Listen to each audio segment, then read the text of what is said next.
This is a film study to focus on Lamar Jackson's performance in the second half of the Ravens' 41-17 win over the Browns, a game that really looked drastically different depending on which half you want to focus on or watch. I'm going to focus on the second half throws. Lamar's getting the ball down the field in this game against man coverage. The Browns, credit to them, they stay true to who they are from the standpoint of being a one-high safety structure team, and when they get out of that structure, they have difficulty, if you ask me, matching up, particularly with motion. We're going to get this started with the Ravens when they're up 10-3. Opportunity to go down and really take control, make it a 17-3 game. Obviously, this is going to be the play that gets the ball to DeAndre Hopkins. The boundary side safety for Cleveland was consistently rolled down. And that's, I believe, A, to match up in man coverage on the tight end, but also B, to match or give the same numbers to the Browns defense that we have on offense in the run game specifically. We're going to leave the tight end and Justice Hill into block. Here's the routes that kind of start. I'm not a huge fan of this concept, to be honest with you, the way that it works out initially, because both of these guys, Flowers and DeAndre Hopkins, are running in breaking routes. And you can see that this inside linebacker, has he reacted to Lamar's eyes? Is he reacting to the fact that Zay Flowers is over here and Zay Flowers was giving them a ton of difficulty? Either or, if you ask me. But in this case, Lamar looks over there. The inside linebacker heads to that side. Makes sense. I do wonder or worry about the design with those two in-breaking routes against man-free. If, for whatever reason, we could remove Zay Flowers quickly and say that he ran an out-breaking route, DeAndre Hopkins' opportunity possibly to get the ball in the middle of the field between the two inside linebackers, if you will, the topside guy that's spot shadowed. We know Lamar ends up scrambling out of here, and I think at this point in time, right around this point in time, he's already kind of decided that he's going to work the ball down the field to Hopkins. I think it's against Newsome, who had a fantastic day against Jamar Chase, apparently, in week 1, and then really struggled with Zay Flowers and then DeAndre Hopkins at times in week 2. Here's the line of scrimmage, and I think this is just an indication for us as how far Lamar's drops are. Now, this is an unsettled situation, I get it, but when you look at Lamar's drops and you compare it to the depth of other quarterbacks, I think it says a lot about what he and his coaches think about the pass pro quality that we're getting on a snap-by-snap basis. That's Hopkins all the way downfield battling. His ability to do this still at his age, it's very zoomed out, so my apologies for that. I will give you the end zone angle. Diving catch, we all thought initially, we hoped that it was a touchdown, and the referee, in fact, ruled it, and of course they reversed that, forced us to try to go down and execute, and we don't get the touchdown. We end up settling for a field goal. Pass pro, same angle. At times we're going to have to do this against some of the better defensive lines in terms of the pass rush and how quickly they can get to the quarterback. Cleveland gave us significant difficulty in the first half against the run, but also in the pass. Now, we do kind of, give Lamar the ability to escape to his right or left. One thing I'm noticing with the pass pro is that we're consistently all getting outside hands. Now, Stanley's are a little bit tighter than some of the other guys that end up being really wide, and it's not just Falele. I mean, it's Voorhees as well. This appears to be something to me that that George Warhop is teaching consistently, these wide hands. I get it if you've got help over here. We oftentimes in Monken's scheme leave Stanley or Rosengarten one-on-one. That's really the reason why we drafted Rosengarten. But let's move this out of the way for a second. When you have those wide hands, I think it opens you up for the bull rush. And Myles Garrett's bull rush is, different than so many other guys around the league. So, we shouldn't be too harsh. But my point is, for a given week, if you're going to face Myles Garrett, then maybe you shouldn't be using those wide hands. I think Lamar has already picked up Hopkins here. Awesome level of confidence in DeAndre, not just in DeAndre Hopkins. I mean, Zay Flowers, everyone that he's throwing the ball to. This throw, this body positioning, moving to his left, it really reminds me of the touchdown to Andrews against Washington in the pandemic season of 2020. This one is more of just a shotgun, I guess. Just, hey, let's get it down here and let Hopkins make a play. Versus that one to Andrews was really a sniper, if you will, that was acutely placed. And this one is Lamar's just trying to get the ball to DeAndre down here. His ability to go do this, what do you equate it to from a sports standpoint? I guess a jump ball situation in basketball. It's a huge asset, in my opinion. I'd like to see Hopkins get more opportunities to make plays. I did have a video that came out earlier today on him. You guys are welcome to check that out if you want to.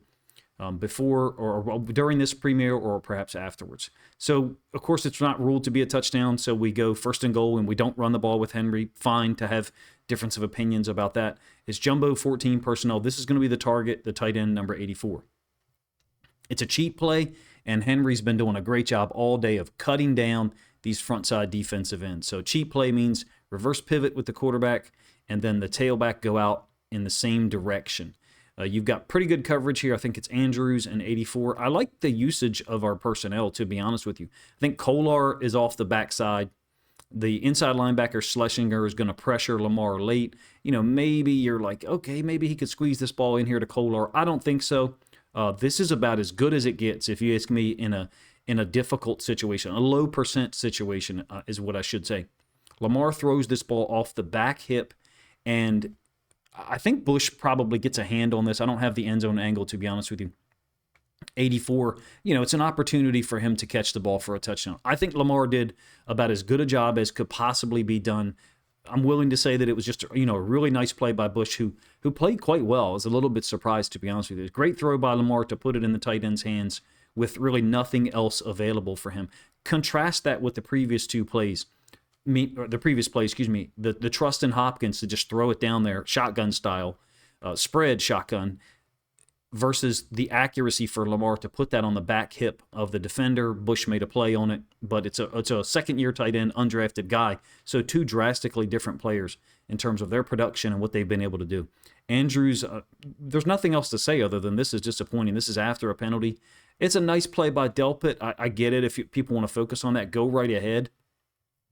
As an aside, compare this with the next play that I'll show you. We are actually chipping Garrett here, and it's quite effective. Lamar's getting rid of the ball quickly to Andrews open. I just think this has got to be caught. I think this has got, at this level, this has got to be secured. Maybe, the angle we have here from the All-22 is somewhat misleading. Credit to Delpit. I'm willing to give him credit for getting his hands on the ball. Don't get me wrong. Not giving up on the play. Great effort, staying with it. I get it. But for me, you have to catch this football at this level. Andrews is struggling right now to get production and even get targets, to be real. He's got to take advantage of these plays when they come his way. Here's the chip, like I said, by Justice Hill. I think that's Garrett. Maybe I misspoke a moment ago. Yeah, it is. And you can see the window that Lamar's got to shoot this ball in there to Andrews. Really just cannot emphasize it enough that with this much space, even though I think one of his hands comes down to kind of secure himself, that ball has got to be pulled in for a touchdown. That really, to me, is indicative of a player who, at this point in time, doesn't have the same level of ball security that maybe he's had in the past. It's an issue. It could have been, it should have been 17-3, if you ask me, based on Lamar's play. Now, we all know what happens next. We'll just do the end zone angle from this one. So here's Garrett, and it looks like we're going to chip one more time, Justice Hill.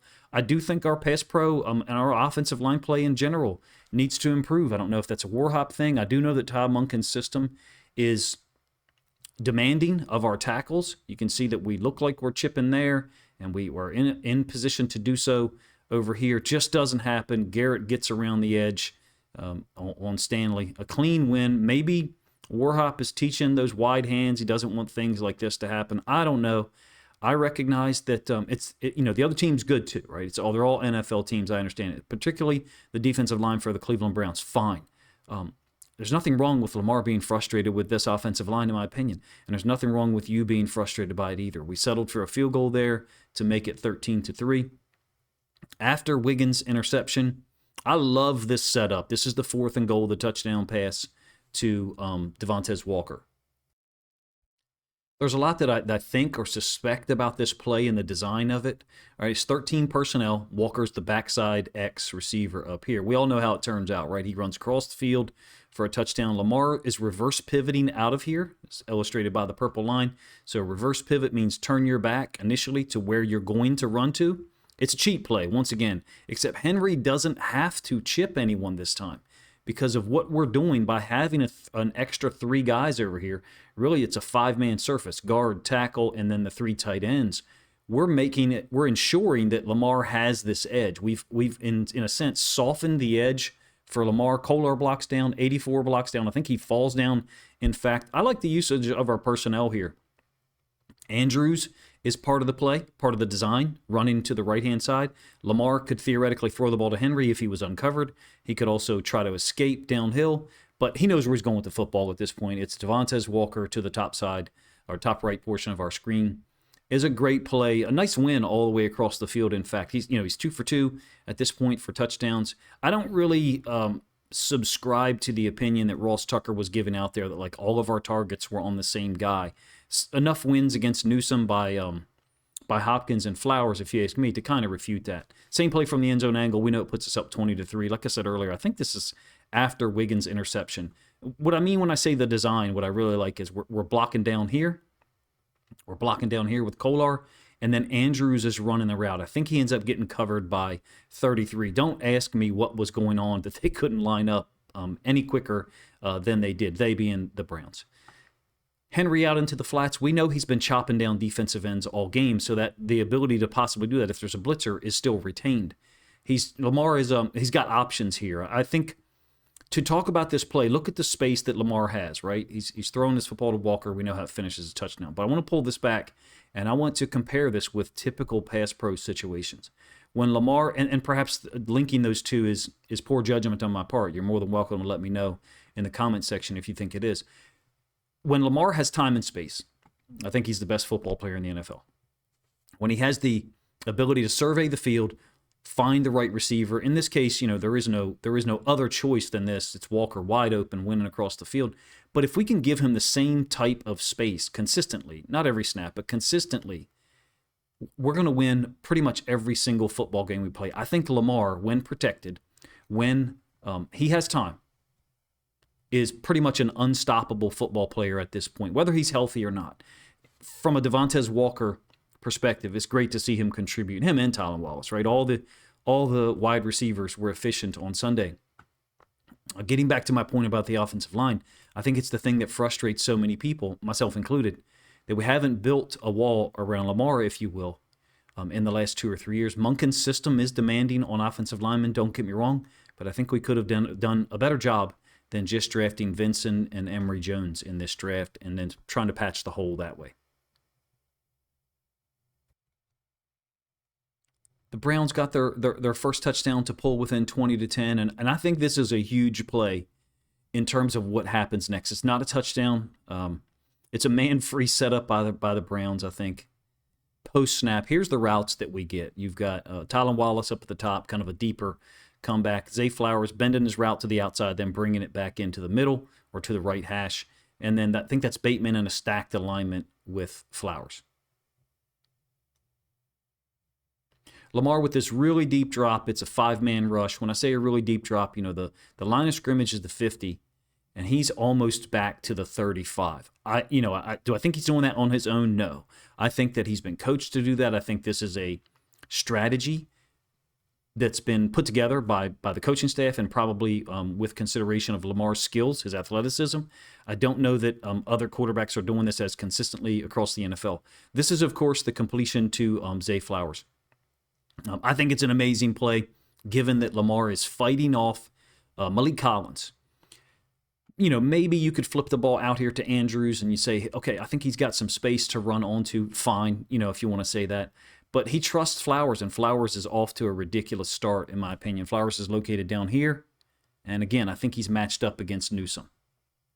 It's an amazing throw by Lamar, given that he's battling an NFL level, a starting caliber defensive tackle in the NFL, and then it's just as good of a catch by Zay. From the All-22 here, at least the 720p resolution that I get, perhaps it doesn't look great. You've got 4 touchdowns in the game. Could have been 5, right, with the Hopkins play or the drop by 84, the drop by Andrews, whichever, phrase you want to use for those plays. If you don't want to call them both drops, fine, but I think you should call at least one of them. Lamar's ability to do this, I think it hides our offensive line issues, and I don't mind saying that. I recognize that at this point in time, after we just scored 40-plus points for the second week in a row, that people are going to say, hey, everything's fine. I don't think it is. When we do get tighter hands, we get hands to the face here. I'm talking about Falele, and I thought he did play better than the week before against the Bills. The initial strike is to the face, but in any case, we are kind of helping Rosengarten off on the right-hand side with Andrews. Remember, Andrews kind of slides out into the flats. Lamar could theoretically flip the ball out to him later. There is an escape lane. Is that escape lane created by the deeper drop from Lamar? It's possible. I have different thoughts on it. I think it kind of depends on the rush, the way things work out. There's Schlesinger working late. There's Myles Garrett. That's Malik Collins, who I think is the guy that ends up wrapped around Lamar as he delivers the football right here. Just a brilliant throw. Look, Lamar's career highlights. How many plays should it be when all is said and done? 6, 8, 10, 12 years from now. I think that you could probably put 200 plays on it. This one won't be on there. This won't be on Lamar's career highlight reel, and it should be on pretty much every other quarterback, not named Patrick Mahomes or Josh Allen. My point is, Lamar makes up for the deficits that we have along the offensive line, and I feel like that's common knowledge. I don't think that's a controversial statement at all. That was a huge play to retain possession of the ball. It was on a 3rd and 13, if I didn't say so. The field has switched here. We're now into the fourth quarter after, I believe, a tackle for loss against us in our run game. It's still 20-10.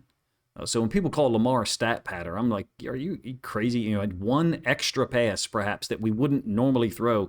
Hey, we just blew a 15-point lead with the ball and 8 minutes left in the game. What do you expect us to do the ensuing week? So here's the routes, the way it works out.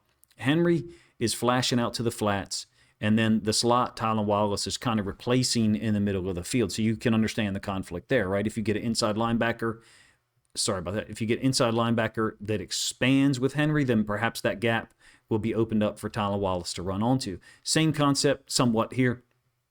Outbreaking route by Andrews, who's in motion, kind of that short motion, and then Flowers on the in cut, creating that, conflict for them in man. Huge win. Once again, it gets old saying it. Flowers is just winning against man consistently. Lamar knows it. These are pure wins. Some of them involve some picks or rubs, perhaps, but in general, this is just Flowers beating the guy he's lined up across from. And once again, I think it's Newsome. I think I misspoke and said it was a 2nd and 14. Looks like it was a 2nd and 8. End zone angle of the same play. The film is out there to see what our offensive line is capable of. And so I think opposing teams' defenses are going to game plan accordingly, depending on what each guy does on our offensive line, how they do things, whether they're using wide hands or not. This is a situation, I think, where we're going to face really good defensive linemen across the entirety of the season. Hopefully we play, 20-plus football games this year. And Malik Collins is just winning quickly against Voorhees, who did not play well either. What do you need to see from our offensive line? What more do you need to see when different guys struggle every week to say, hey, maybe Warhop and those guys that are making decisions, that are teaching this stuff every day, maybe we need to look at their responsibility and what they're getting done in practice. I don't know that Harbaugh's, first of all, he's not willing to talk about it, but second of all, is he even willing to address it? A strike from Lamar, despite the issues that I just talked about. Absolute strike. Bush has kind of hedged over a little bit too far this way, and that opens the window for Lamar to throw this to Flowers over the middle against another man free. Like I said, I think that was Newsome who really, had trouble keeping up with Flowers on the day.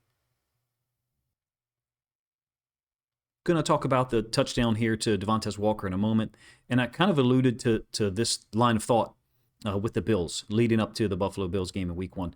The Browns don't major in too high structure. They major in man-free from a one-high structure alignment. They want to put pressure on you with their 4 defensive linemen and play man coverage. And when you can execute against that, that's where Zay Flowers being available is really important, right? When you can execute against that and get things done, then sometimes you force them to change things up. And I think that's what happens on this touchdown pass to Devonte Walker. Walker's located down here at the bottom of the screen. It's a 2-high safety structure for the Browns, which, again, they don't major in, and I think they have trouble adjusting out of this. So Flowers is in motion. He's going to just kind of run an out route. It's going to be taken over by the outside corner, number 29, the guy that Ross Tucker talked a lot about in terms of us targeting him.